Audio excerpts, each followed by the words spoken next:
Salut les boucaniers.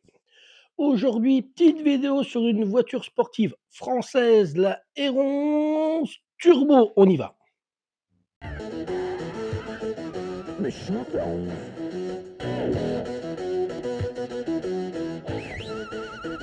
Accrocheuse la 11. Accrocheuse.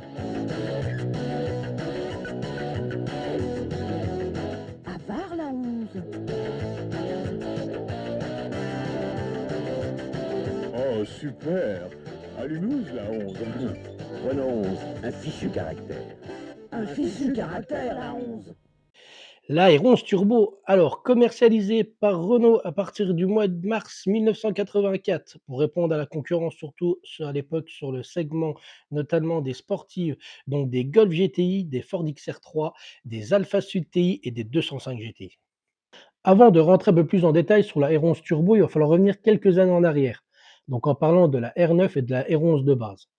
Donc véhicule produit à 6,3 millions d'exemplaires, dont 3,1 millions de R11, remplaçante de la Renault 14 dite La Poire, qui a été un échec commercial majeur de la marque.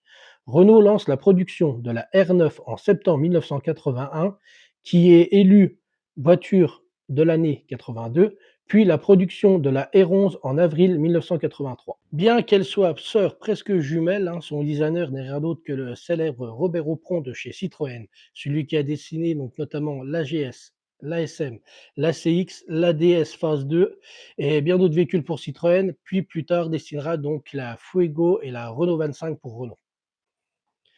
Donc c'est en mars 1984 que la Renault Turbo pointe le petit bout de son nez avec sa calandre, donc 4 phares avec son châssis célèbre produite depuis la R9 qui sera utilisé jusqu'au Scénic 1, donc produite, donc le châssis produit jusqu'en juillet 2010 en Argentine, arrêté bien avant, donc la production en France, mais le châssis sera utilisé quand même jusque donc dans les années 2010. Donc un châssis qui a presque été exploité pendant plus de 30 ans chez Renault. Quand on fait quelque chose qui marche, on le garde et on le surexploite. Son moteur de type F, qui fait son apparition donc avec la R9 et la R11 qui équipera jusqu'à la Mégane 3 RS, notamment avec le F4RT Prout en anglais. La R11 connaîtra une carrière internationale avec la Renault Encore version nord-américaine de la R11. Donc au début commercialisée en 3 portes de type mine C37500, c'est en mars 1985 que l'on verra apparaître la version 5 portes de type B37500. En mai 1985, la série limitée R11 Turbo Zender, donc conçue en partenariat avec le préparateur allemand Zender, elle reçoit donc un kit carrosserie un peu plus imposant, mais aussi un train arrière à 4 bords issu de la R5 GT Turbo, équipé de jantes alu Zender reconnaissables en 15 pouces. Son type mine, quant à lui, est le C37500 et la petite mention A juste derrière. Et sera restylé en 86 avec un nouvel intérieur et une calandre à grosses barres avec son entourage chromé.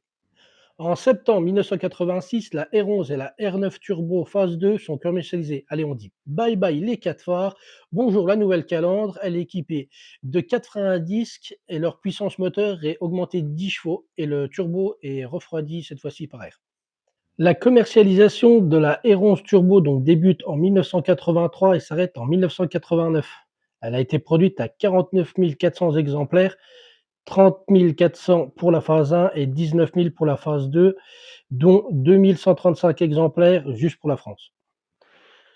Donc pour le moteur, c'est un Cléon fonte donc c'est un 4 cylindres Arbracam latéral conçu depuis les années 1960. On aime la longévité chez Renault. Quand on a quelque chose qui fonctionne, on le garde. Un bon châssis, un bon moteur, on fait 20-30 ans avec, on le modifie un peu et voilà. Donc c'est un moteur qui a été conçu par René Veillat, apparu sur le modèle donc Floride S et sur la mythique R8, moteur célèbre aussi en rallye sur la R8 Gordini, mais un petit peu plus boosté sur la R11 Turbo. Donc là, on passe sur une cylindrée de 1397 cm3, en modifiant donc le vilebrequin en longue course de 6 chevaux et ça fait une Vmax d'environ 192 km/h. Donc la R11 Turbo, elle est alimentée donc d'un turbo d'un allumage électronique intégral qui développe 105 chevaux pour la phase 1 et 115 chevaux pour la phase 2. Une boîte de vitesse 5 rapports et d'un carburateur Solex Monocore 32 DIS. Alors, pas celui-là, plutôt celui-là. On peut saluer aussi au passage la distribution par chaîne. Donc sur ce beau moteur, on va retrouver donc le turbo Garrett T2 refroidi par air sur la phase 1, puis refroidi par eau sur la phase 2.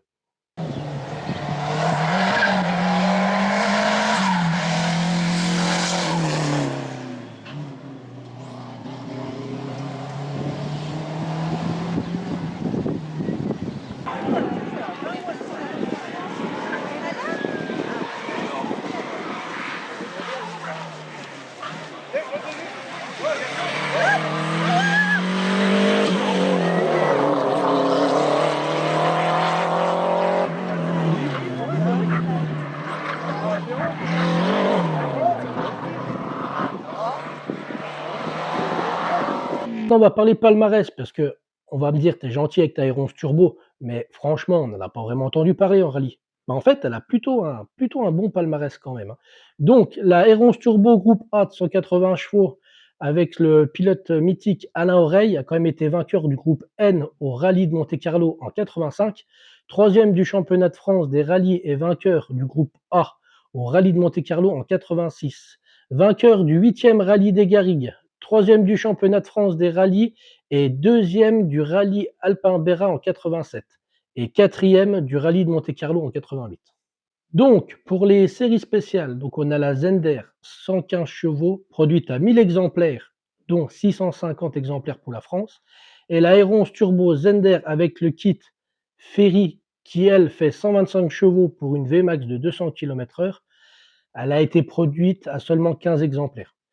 Sachant qu'un seul exemplaire de la Héronce Turbo a équipé la gendarmerie pour le compte du GIGN. D'accord, mais aujourd'hui, ça vaut combien une Héronce Turbo? Alors, sachant que c'est des véhicules de collection, hein, la plus recherchée, ça reste quand même la Gender, hein, parce qu'elle a une rareté. Sinon, le modèle phase 1 avec les 4 phares, surtout avec l'intérieur sable, produite entre mars et juin de l'année 1985, la valeur, on va dire, d'une Zender, c'est environ 20 000 €, alors qu'une Héronce Turbo phase 1 et phase 2, on va les retrouver plus proches des 15 000. Aujourd'hui, il resterait à peu près 50 à 100 exemplaires de la Héronce Turbo Zender et il resterait environ moins de 1000 exemplaires pour la Héronce Turbo phase 1 et phase 2 mélangées. Voilà, donc c'est tout pour cette petite vidéo sur la Héronce Turbo. Donc j'espère qu'il y en aura d'autres sur cette chaîne, d'autres petites vidéos de présentation de voitures mythiques. Et qui sait, dans le temps, peut-être que certains propriétaires voudraient bien nous faire une petite présentation de leur véhicule. Voilà. Donc je vous remercie d'avoir visionné cette vidéo. Je vous remercie et à plus tard.